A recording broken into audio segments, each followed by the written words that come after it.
अस्सलाम वालेकुम guys, welcome to let's try apple. My name is Sultan Haider. कैसे हैं आप लोग गाइस? जब हम कोई भी चीज़ इस्तेमाल करते हैं तो हमारी उस प्रोडक्ट से यही डिमांड होती है कि वो प्रोडक्ट हमारी ज़रूरियात को पूरी करे, और वो कंपनी जो उस प्रोडक्ट को बनाती है वो इस तरीके से उसको बनाए, प्रोड्यूस करे कि उससे जो एक आम कस्टमर है, कंज्यूमर है, जो उसके लिए पे कर रहा है, उसकी जो बेसिक ज़रूरियात हैं वो पूरी हों। चाहे वो मोबाइल हो, गाड़ी हो, कोई भी प्रोडक्ट हो जो हम रोज़मर्रा ज़िंदगी में इस्तेमाल करते हैं, हमारी उससे यही एक्सपेक्टेशन होती है उस कंपनी से कि इस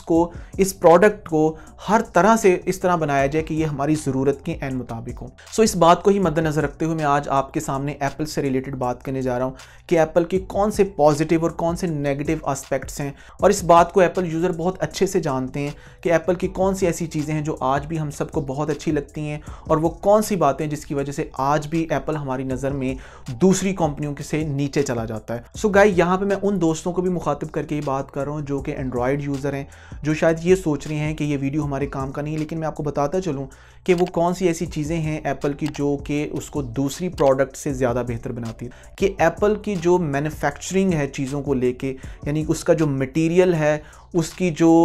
उसका डिज़ाइन होता है, जिस तरीके से वो चीज़ों को प्रोड्यूस करता है, वो इतना बेहतर होता है कि आप उसके पैरेलल अगर किसी और प्रोडक्ट को देखें तो आपको दोनों की जो क्वालिटी है उसमें ज़मीन आसमान का जो फ़र्क नज़र आएगा। यानी एप्पल की जो प्रोडक्शन का जो स्टाइल है, यानी कि जिस तरीके से वो प्रोडक्ट को बनाता है, उसको प्रोड्यूस करता है, उसके अंदर जो मटेरियल यूज़ करता है, इवन कि उसका जो इंटरनल इंफ्रास्ट्रक्चर है वो सारे का सारा, यानी एप्पल जिस तरीके से अपना जो पूरे का पूरा मैकेनिज़्म जो वो डिवाइस के अंदर बना के देता है हमें, वो इतना कमाल का होता है कि वो एक टेक्निकल बंदा ही, जो एक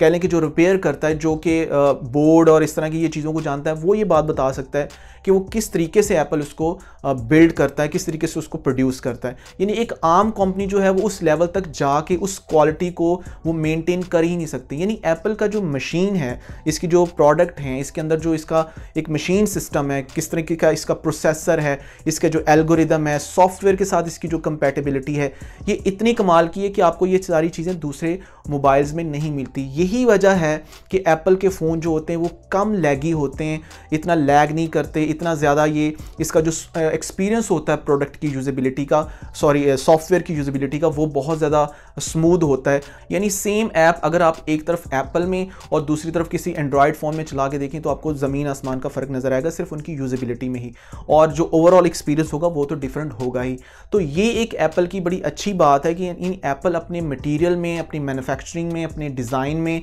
अपनी क्वालिटी पे कॉम्प्रोमाइज़ नहीं करता। और आप इस बात को बड़े अच्छे से समझते हैं कि जो लोग हम कितने इसके लिए पैसे पे करते हैं, तो इसके लिए जो हमें बदले में एक जो क्वालिटी मिलती है वो प्रीमियम क्वालिटी ही हमें सेटिस्फाइड करती है। ऑन द अदर हैंड, अगर हम इसके नेगेटिव एस्पेक्ट्स के ऊपर बात करें तो एप्पल जो है वो अपनी फीचर्स के ऊपर जो उनकी इनोवेशन है उसमें बहुत लैग करता है। यानी एप्पल हमें वो बेसिक फ़ीचर नहीं देता जो हमें एंड्रॉयड इंडस्ट्री में, जो एंड्रॉयड फ़ोन्स में या दूसरी प्रोडक्ट्स में हमें देखने को मिलते हैं। यानी वहाँ पे वो लोग कस्टमर की इंटेंशंस के मुताबिक, उसकी ज़रूरत के मुताबिक छोटी छोटी चीज़ों को मुतारिफ़ करवाते हैं, छोटे छोटे फीचर्स को लेके आते हैं। लेकिन यहाँ पे एप्पल के सॉफ्टवेयर में हमें इतनी कमियाँ देखने को मिलती हैं कि आपको जो बेसिक जो चीज़ें हैं, वो बेसिक सी जो बातें हैं, वो हमें एप्पल के सॉफ्टवेयर में देखने को नहीं मिलती। और सम टाइम कुछ ऐसे फीचर उसमें वो होते हैं कि जो एक आम यूज़र के लिए इतने यूज़फुल नहीं होते और वो उनको इस्तेमाल भी नहीं करता। तो ये चीज़ मुझे एप्पल की बहुत ही अजीब लगती है कि एप्पल ऐसा क्यों कर रहा है। और यकीन करें, सम टाइम ये बातें जब मैं अपने दोस्तों से शेयर करता हूँ या हम डिस्कशन करते हैं तो हम सर पकड़ के बैठ जाते हैं कि यार इतनी बड़ी कंपनी और इतना बड़ा उसका रिसर्च एंड डेवलपमेंट के ऊपर बजट है, और बहुत सारे डेवलपर्स और पता नहीं कितने कितने बड़े सॉफ्टवेयर डेवलपर और वो सारे लोग इतने मिलकर इसके सॉफ्टवेयर को डेवलप करते हैं, तो क्या यार ये बेसिक चीज़ें जो होती हैं इनको कैसे ये इग्नोर कर सकते हैं। यानी कि सम टाइम आप सोचें कि अब एप्पल के जो अंदर वो इसका जो वॉल्यूम का जो एक आइकॉन सा बन जाता था जब हम वॉल्यूम अप या डाउन करते थे, वो इतने अरसे तक हमने बर्दाश्त किया, यानी कि फ़ोन के वो डिस्प्ले के अंदर आ जाता था जब भी हमने वॉल्यूम अप या डाउन करना था। तो यानी ये एक छोटी सी बात एप्पल को समझ नहीं आई, इतने सालों के बाद उसने उसको हटा के साइड पे किया। इसके साथ साथ जब भी कॉल आती थी, कॉल में पूरी की पूरी स्क्रीन ऑक्यूपाइड हो जाती थी और हम कुछ भी नहीं कर सकते थे जब तक वो कॉल मतलब डिस्कनेक्ट खुद ब खुद नहीं होती थी, यानी कि हम उसको अपनी मर्जी के मुताबिक स्वाइप अप नहीं कर सकते थे। यानी ये जो बहुत बेसिक सी चीज़ें हैं जो कि एक आम कंज्यूमर के माइंड में होती हैं, एप्पल उनको अंडरस्टैंड नहीं करता। तो बड़ी हैरानगी वाली बात होती है कि इतनी बड़ी कंपनी और ये छोटी छोटी सी चीज़ें जो वो स्किप कर देती है, ऐसा कैसे पॉसिबल है। अभी भी यकीन करें कि ये इतनी जो इम्प्रूवमेंट्स हमें iOS 14 तक कुछ नए फीचर्स देखने को मिले हैं, ये सारी की सारी आप कह लें कि जेल ब्रेक की ट्वीक्स हैं। ये जेल ब्रेक कम्युनिटी में जब हम जेल ब्रेकिंग यूज़ करते थे आईफोन्स में, तो हम ये सारा कुछ यूज़ करते थे और ये सारी चीज़ें वहाँ से सॉफ्टवेयर में आई हैं। तो लेकिन अभी भी बहुत ज़्यादा इम्प्रूवमेंट बाकी हैं। एप्पल को अपने सॉफ्टवेयर के ऊपर, फीचर्स के ऊपर काम करना चाहिए और जितना फ्रेंडली एप्पल का सॉफ्टवेयर है, अगर इसके अंदर और ज़्यादा फीचर्स आ जाएं, बेसिक छोटे छोटे और फीचर आ जाएं जो कि मैसेजेस से रिलेटेड हैं, कॉल से रिलेटेड हैं, इसके अलावा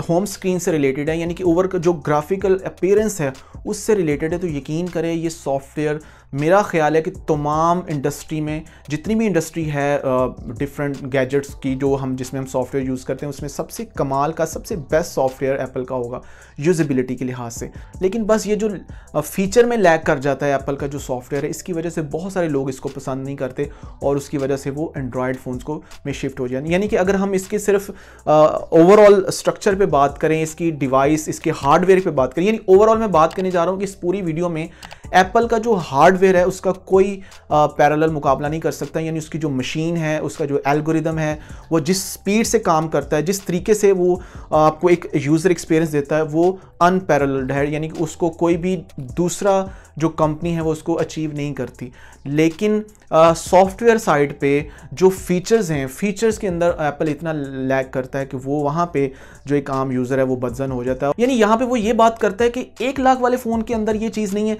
मेरे तो 20,000 वाले फ़ोन में भी ये फीचर है। तो यहाँ पे फिर वो बंदा बिल्कुल खामोश हो जाता है, उसको समझ नहीं आती कि इस बात का क्या जवाब दे। तो ये वाकई में बात बिल्कुल सच है कि आपको जब एक छोटे सस्ते फ़ोन में वो सारे फीचर मिल रहे हैं जो आपकी ज़रूरत के मुताबिक हैं, तो फिर आप एक बड़े फ़ोन के लिए लाखों रुपया क्यों पे करें? सिर्फ अच्छे डिस्प्ले के लिए या उसकी वो प्रीमियम लुक के लिए, जबकि यूजेबिलिटी में आपको वो काम नहीं दे रहा। तो ये एक बड़ी बेसिक सी चीज़ है। शायद एप्पल हमारी बात सुने और एक ना एक दिन वो अपने सॉफ्टवेयर को इतना डेवलप करे कि जो छोटी छोटी जो चीज़ें हैं वो यूज़र एंड पे इसको समझे और इसको इम्प्रूव कर दे। सो गाइस, ये कुछ कही अनकही बातें थी जो मैंने आप लोगों से शेयर की। आप लोग भी इस बारे में कुछ कहना चाहते हैं तो मुझे कमेंट सेक्शन में ज़रूर बताइएगा, मैं उनका ज़रूर रिप्लाई करूँगा। गाइज़, ये वीडियो पसंद आया हो तो इसको लाइक करें, अपनी फैमिली और फ्रेंड्स के साथ इसको शेयर भी कर दें और इस चैनल को ज़रूर सब्सक्राइब कर दें और बेल आइकॉन को प्रेस कर दें ताकि इस तरह के इन्फॉर्मेटिव वीडियोज़ आपको मिलते रहें। इंशाल्लाह ऐसे ही किसी इन्फॉर्मेटिव वीडियो में आपसे फिर मुलाकात होगी। तब तक के लिए मुझे दें इजाज़त। अल्लाह हाफिज़, पीस।